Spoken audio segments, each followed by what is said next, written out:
Ok, então vou continuando aqui no curso. Hoje a gente vai falar aqui de rendimento volumétrico, tá? A gente já falou sobre os outros rendimentos, né? O rendimento térmico, o rendimento mecânico, o rendimento global, tá? E aí, agora a gente fecha aí os rendimentos, né? Pelo menos os mais importantes aí com o rendimento volumétrico, tá? O que é o rendimento volumétrico, tá? O rendimento volumétrico, né? Ele vai medir para a gente, ele vai dar informação para a gente do quanto efetivamente de ar que o meu motor ele está conseguindo, né? Admitir, tá ok? Então pensando aqui, né? Num circuitinho aqui para um motor aspirado, né? Eu tenho lá um filtro de ar, tá? Um duto de admissão, uma válvula de admissão aqui e o meu cilindro, né? Então, supondo que o meu ar está aqui fora, né? Tá? O meu ar está aqui, tá? Esse aí é meu ar externo, né? Tá ok? Tá? Esse meu ar externo aqui, ele tem uma certa pressão, chama aqui de pressão inicial, tá? Ou pressão atmosférica, tá? E a minha temperatura aí, tá? A minha temperatura inicial. Bom, te lembra lá da disciplina de mecânica dos fluidos, né? Que eu tenho como calcular aí a massa específica, né? Então, eu sei que a minha massa específica, então aqui, né? Tá? Ela é igual à minha pressão inicial aí, né? Sobre a minha temperatura vezes a constante do gás, certo? Supondo aí um gás perfeito, ok? Bom, o que está ocorrendo, né? O meu pistão está aqui, né? O meu pistão vai descer, tá? Então ele lá no ponto morto superior, está descendo, a válvula de admissão abriu, eu estou aspirando o ar, tá? Então o ar vai fazer esse caminho aqui, né? Certo? O ar está fazendo esse caminho até que ele consiga, então, efetivamente aqui, né? Entrar, né, no meu cilindro. Bom, nessa passagem aqui, por exemplo, né, nessa passagem pelo filtro, como o ar é um fluido real, né, ele tem viscosidade. Então, nessa passagem aqui, né, o que está ocorrendo? Existem, né, esforços aqui, não existem forças de atrito aqui que estão fazendo com que o ar seja aquecido, tá, entre a entrada e a saída desse filtro, por exemplo, né? Então, o próprio atrito aqui, né, pela passagem aqui, né, tá, faz com que o meu ar seja aquecido, né, tá? Então, não estou nem considerando o resto aqui da instalação, só para a gente ficar aqui num ponto só para entender o conceito, né? Então, olha lá, se o ar aqui está sendo aquecido, o que está ocorrendo? Vamos supor que a pressão ficou igual, tá? Vamos supor aí mesmo que a pressão seja a mesma, tá? Então, entre a entrada e a saída aqui, se houve aqui um aquecimento, né? Se eu voltar aqui nessa equação aqui, o que ocorreu com a massa específica? A massa específica, então, vai diminuir, concorda? Por quê? Né? A temperatura aumentou, certo? Essa temperatura aumentou, então, de forma que, né, a minha massa específica aqui, né, vai ficar menor nessa região. Ou seja, o ar fica mais rarefeito entre a entrada e a saída, certo? Então, supondo que aqui seja uma temperatura, chamada de TF, tá? TF, tá? Então, temperatura final é maior que a temperatura inicial, portanto, né, a minha massa específica inicial é maior que a minha massa específica final, ok?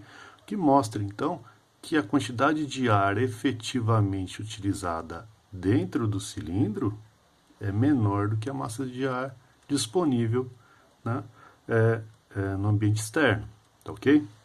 Então é isso aí que o meu rendimento volumétrico vai medir, né? Então, o que o meu rendimento volumétrico vai fazer? O que eu pretendo determinar com o meu rendimento volumétrico? A razão, né? A razão, né, entre a quantidade de ar efetivamente utilizada, então massa de ar, né? Aqui eu vou colocar massa de ar E, tá? como efetivamente utilizada sobre a massa de ar disponível, ok? Tá? Só que a gente não trabalha com massa, a gente trabalha com vazões mássicas, né? Então isso aqui é o mesmo que dizer, então, né? A vazão mássica de ar efetivamente utilizada pela vazão mássica de ar disponível, ok? Tá?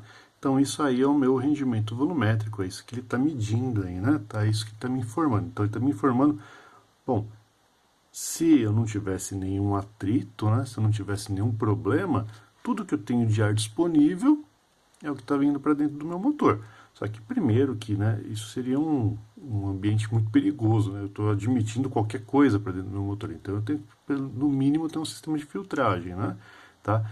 Só esse sistema de filtragem já vai fazer com que eu tenha aí, né, uma diferença de temperatura. Se o motor for turbo, então, né, tá? Esse processo aí de compressão do ar lá no lado compressor, tá? Só isso também já vai aumentar bastante a temperatura. E aí, por isso, então, que eu preciso, né, de sistemas como intercooler, né? Para quê? Para pegar esse ar que foi aquecido e resfriar ele um pouco para eu ganhar um pouco de massa aí, né? Senão não vai ter vantagem nenhuma aí no meu processo, tá ok? Tá? Então, só para a gente deixar claro quem é quem aqui, né? Então, este primeiro aqui, né? Vou escrever aqui. Vazão, né, de ar efetiva, né? Então, vazão mássica de ar efetivo, tá? Que é o que efetivamente foi lá para dentro do motor, sobre vazão mássica de ar disponível. Tá ok? Tá disponível. Tá ok? Então tá aí o meu rendimento volumétrico, né? Bom, como é que eu vou determinar, né? Como é que eu vou conseguir determinar então a minha vazão mássica de ar disponível, né? Então a minha vazão mássica de ar disponível, né? Tá? Ela vai ser igual, né, à massa específica do meu ar, tá? A massa específica do ar, certo?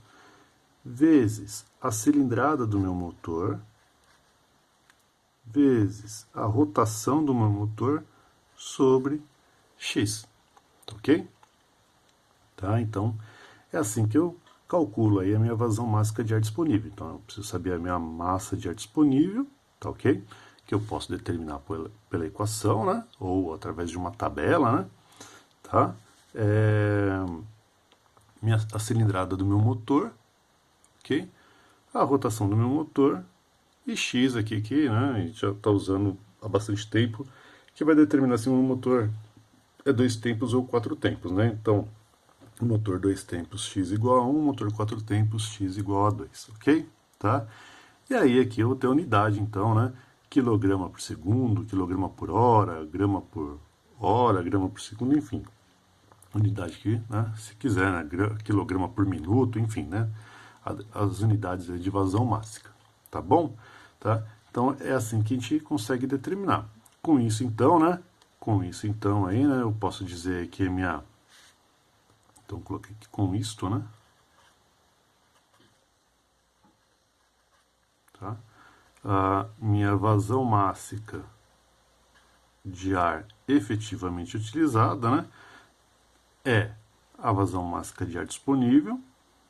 Então, massa de ar vezes a minha cilindrada, vezes a minha rotação, dividido por x, vezes o meu rendimento volumétrico. Tá ok? Tá? Então tá aí a determinação ainda da minha vazão mássica de ar efetivamente utilizada. Conseguir, né, em laboratório, determinar, né, essa vazão mássica de ar não é complicado, né? A gente pode usar aí, por exemplo, um orifício calibrado, tá? Coisas parecidas, né? Então, bem simplificado aqui, né? Isso daí vocês devem ter visto já em disciplinas como, por exemplo, mecânica dos fluidos, né? Calcular o orifício calibrado, né? Tá? Então, supondo aí qualquer, né? Qualquer circuito aí, né? Mas um bem simplesinho. Então, eu tenho aqui um bocal, tá?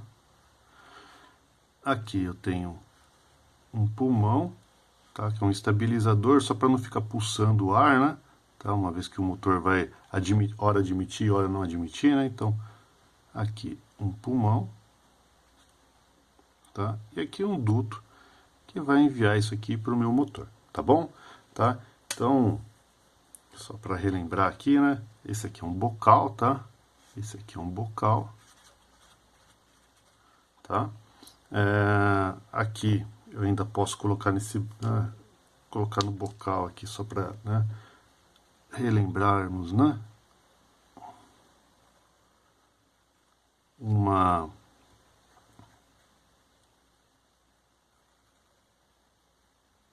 Isso aqui, né, um manômetro, né? Tá? Aqui vai ficar meio poluído, mas enfim, né? Tá? Um manômetro aqui de forma que eu vou medir aí, né, o meu H aqui, né, certo? Tá? Um fluido manométrico qualquer aqui, né, um fluido manométrico qualquer aqui, tá ok? Tá? Aqui eu tenho entrada de ar, então, né, tá? Meu ar tá entrando por aqui. Aqui eu vou ter, né, a seção transversal, né, e aqui a minha veia contraída, né, tá? Vocês devem ter visto dessa forma, né? Então aqui eu vou chamar aqui de área de seção, tá ok? Tá? Esse cara aqui é o meu bocal, né? Então que eu já coloquei aqui. Isso daqui então é um pulmão, né? Tá? Pulmão, tá? Que é um estabilizador, na verdade, né?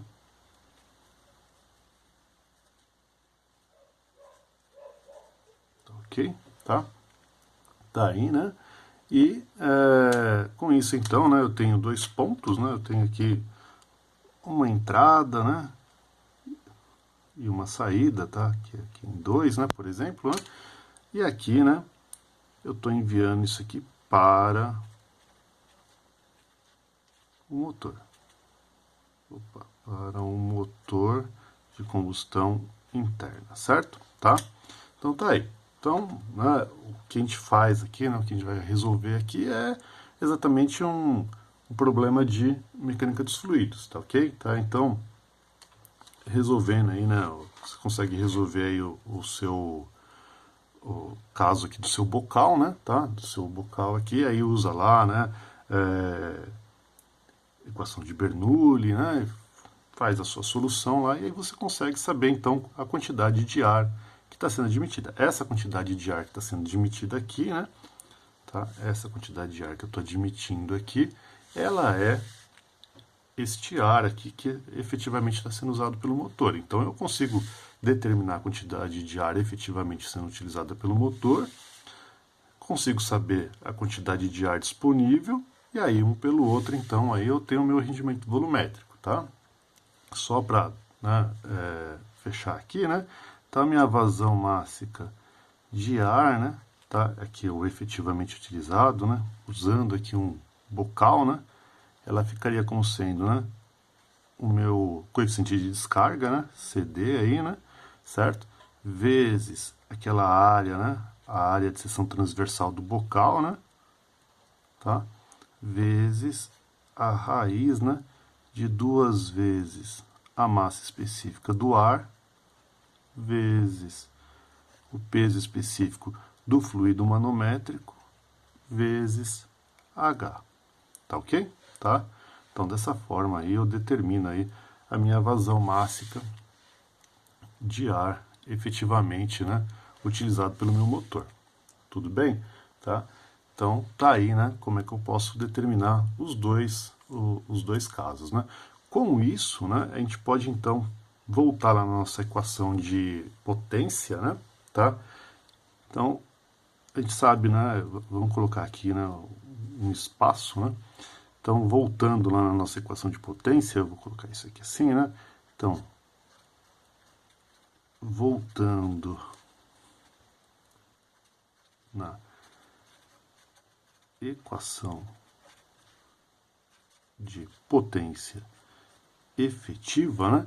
A gente viu lá que a potência efetiva, né, ela pode ser, né, determinada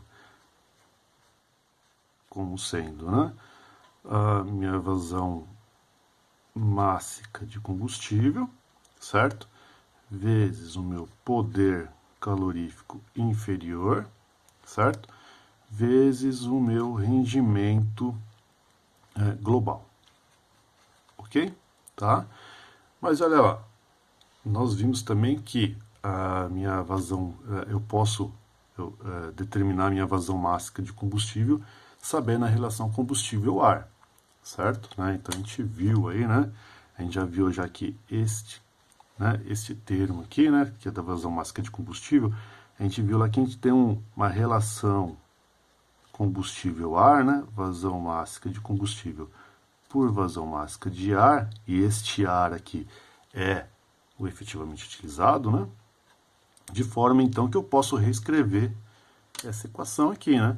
Então eu poderia reescrever essa equação ficando a potência efetiva, ela vai ser igual a minha relação combustível-ar, tá? Vezes a minha vazão máxima de ar efetivamente utilizado pelo motor, tá? Só que a gente também já viu agora o conceito de rendimento volumétrico. Então, o que eu vou fazer? Eu vou utilizar esse conceito de rendimento volumétrico e aí eu vou colocar, então, minha potência efetiva vai ser igual à minha vazão máxima de ar, ok? Vezes a minha cilindrada do motor, vezes minha rotação, sobre x, ok? Tá? Vezes a minha relação combustível-ar, vezes o meu poder calorífico inferior, ok? Tá? Meu poder calorífico inferior, desculpa, vezes o meu rendimento térmico, ok? Vezes o meu rendimento mecânico, vezes o meu rendimento volumétrico, tá ok? Tá, então, tá aí, né, uma forma de determinar a potência efetiva, e aí aqui eu estou utilizando o meu ar externo, tá? Estou utilizando a relação combustível-ar, estou usando o meu rendimento volumétrico, então já estou corrigindo o meu ar externo, poder calorífico inferior e rendimento global, que é o meu rendimento térmico vezes o rendimento mecânico, tá ok? Tá? Então eu consegui com isso aí colocar todos os termos que a gente estudou, né? E tudo isso aí, né? Acoplado aí numa única equação para cálculo de potência, tá? Ainda, né? Eu posso simplificar e voltar nas outras equações, enfim, né? Tá? Eu posso passear aqui nos cálculos de potência efetiva. Para frente aqui, né, a gente vai ver controle de motor, então eu vou voltar nessa equação para a gente ver qual é o comportamento da potência e o comportamento do torque, tá? E depois a gente poder estudar aí, né, as curvas características, tá ok? Tá? Então fica aqui, né, nosso entendimento agora sobre rendimento volumétrico, tá? Para a gente poder dar andamento aí no nosso curso.